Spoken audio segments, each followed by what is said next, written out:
Now, let's tell you about the fact that Delhi Chief Minister Kejriwal has got no relief so far in the liquor policy probe.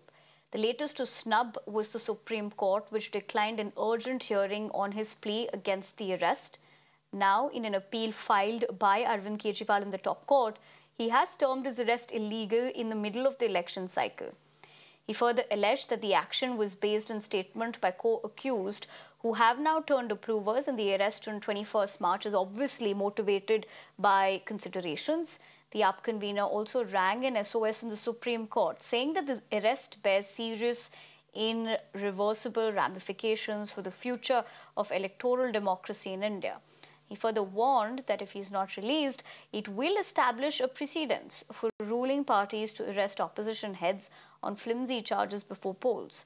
After a rejected urgent hearing by the apex court, now no hearing can be scheduled before Monday because of the extended Eid weekend.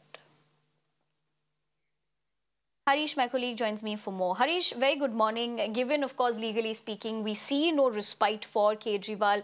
But with things legally standing for him now, also, he has gone on to remark what he believes is danger for democracy. Your perspective on how things will pan out for him now? Yes, sir. Good morning, Nivedana. In fact, as per the Supreme Court website, the computer-generated date shown for Kejriwal's petition hearing is 15th, that is coming Monday. And as you rightly said yesterday, Kejriwal failed to secure an urgent hearing with the Chief Justice not concluding a bench yesterday itself, which meant that, as you rightly said, 4 days more judicial custody for Kejriwal. And we have, in fact, accessed some of his contentions in the petition. He says, my arrest bears serious irreversible ramifications for the future of electoral democracy in India, and if I am not released immediately to participate in the upcoming Lok Sabha polls, it will establish a precedent in law for ruling parties to arrest heads of political opposition on flimsy and vexatious charges before elections, thereby eroding the core principle of our constitution. Remember, yesterday, seeking urgent hearing before the Chief Justice Kejriwal, Sir Abhishek Manu Singhvi, had also said that the arrest is based on an unreliable document which was suppressed from us. In the petition accessed by the Times Network, there is an elaboration of this point. It says it is submitted that the arrest was made solely relying on subsequent contradictory and highly belated statements of co-accused who have now turned approvers. Moreover, such statements and material were in the possession of the Enforcement Directorate since last 9 months, and still the arrest has been made illegally in the middle of general election 2024. But remember, Nivedana, the High Court had rejected the argument that it is a politically motivated arrest just before the Lok Sabha elections, and had asked, Justice Swarn Kanta had asked Kejriwal that you have been summoned 9 times over the last 6 months, then there was no election.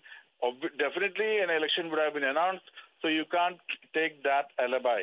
So other grounds, in fact, listed in the Kejriwal's petition is that this present appeal is filed in most urgent emergent circumstances where the sitting Chief Minister of Delhi has been illegally arrested by Enforcement Directorate in a motivated manner in the middle of election cycle, and especially after the declaration of schedule of general election 2024.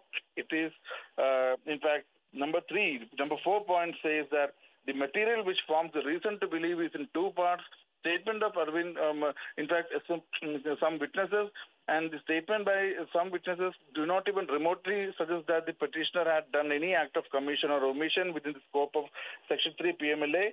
These statements do not make out any offence whatsoever, including the predicate against the petitioner.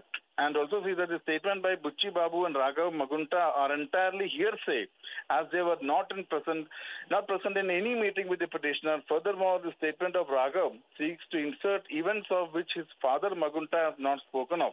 The High Court failed to appreciate that Section 164 CRPC statements are not held to be gospel truth. So, see, these are some of the grounds cited by Kejriwal in his petition seeking relief. Back to you.